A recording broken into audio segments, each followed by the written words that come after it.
महाराष्ट्र के सीईओ ने रिपोर्ट दिया था कि दिस प्रॉपर्टी दिस जायदाद बिलोंग्स टू वक्फ बोर्ड। वो सीईओ साहब को गायब कर दिया गया। तो आप समझ सकते हैं कि कानून ऐसा लाया गया है जो अपने मित्र मुकेश अंबानी को बचाना है और वार मुसलमानों के ऊपर है। सभी लोग को पता है समंदर को कूजे में कैसे समोया जाता है।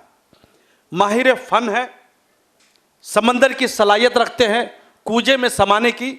तो समझना है कि बहुत सारे स्पीकर हैं, उनके सामने बातें रखनी है। चलिए हम इस प्रोग्राम को आगे बढ़ाते हैं। आगे बढ़ाने के लिए हमारे दरमियान में धर्मेंद्र राय जी जो आरजेडी के महासचिव है, मैं उनसे गुजारिश करूंगा वो भी अपनी बात को रखेंगे। मगर फिर से बोल दूं, ये कानून के खिलाफ देश की तमाम सेकुलर पार्टियों ने सुप्रीम कोर्ट में अर्जी दाखिल किया। कोई भी कानून अगर देश की पार्लियामेंट में पास होती है, उस कानून के खिलाफ सुप्रीम कोर्ट में आप जा सकते हैं, यह आपको संविधान ने हक दिया है। वकला और जजेस की टीम बैठी हुई है, उनकी निगरानी में, उनकी मौजूदगी में मैं बोल रहा हूं। तो इसलिए कांग्रेस पार्टी ने याचिका दायर की, आरजेडी ने किया, टीएमसी ने किया और समाजवादी ने किया, स्टालिन की पार्टी ने किया, डीएमके ने किया, शरद पवार की पार्टी ने किया, एमआईएम ने किया, तमाम देगर सेकुलर जितनी पार्टियां थी सबों ने किया। तो कहने का मतलब है तमाम सेकुलर पार्टियां क्या गलत है? बिल्कुल नहीं है। मगर क्या है कि आप जान लीजिए, जो अंबानी जी का जो घर है इंटीलिया, वो 25 से 30 करोड़ में कई हजार करोड़ की प्रॉपर्टी को उसको हैंडओवर कर दिया गया। तो एक मित्र ने दूसरे मित्र से कहा कि अरे मित्र, कुछ ऐसा कानून पार्लियामेंट में पास कर दो कि मेरी जगह इंटीलिया भी बच जाए, जो पूरी दुनिया में मशहूर है। 27 स्टोरी की बिल्डिंग है मुकेश अंबानी जी के। और वहां का महाराष्ट्र के सीईओ ने रिपोर्ट दिया था कि दिस प्रॉपर्टी दिस जायदाद बिलोंग्स टू वक्फ बोर्ड। तो वो सीईओ साहब को गायब कर दिया गया। तो आप समझ सकते हैं कि कानून ऐसा लाया गया है जो अपने मित्र मुकेश अंबानी को बचाना है और वार मुसलमानों के ऊपर है। तो आप समझ लीजिए। और उससे पहले महाराष्ट्र में जैन समाज के मंदिर को तोड़ दिया गया।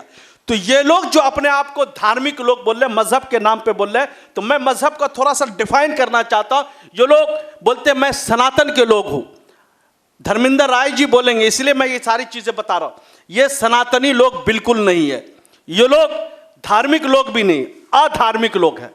धर्म का उल्टा होता है अधार्मिक लोग। और ये लोग का अपना धर्म है। अपना धर्म क्या है?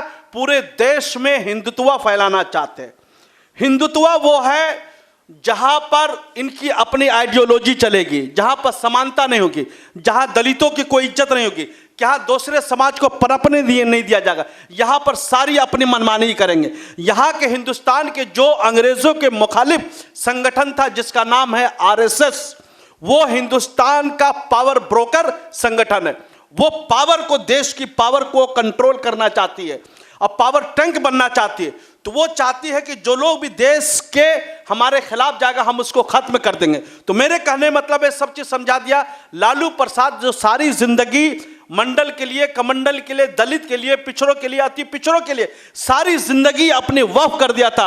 उन्होंने सबसे पहले कहा था जब पटना में जाएंगे तो डाक बंगला के एरिया, बोले सारी जगह वक्फ बोर्ड को कब्जा कर लिया। तो सबसे पहले बंदा ने आवाज उठाया था। और तो लालू प्रसाद यादव तो उन्हीं के पार्टी से भी आते हैं।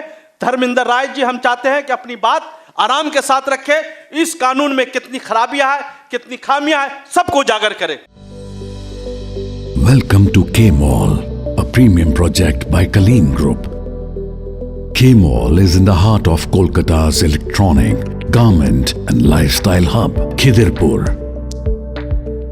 K-Mall, which is designed as a world-class mall, is the outcome of endless effort of our experts, combined with modern superb techniques and new age design. Book now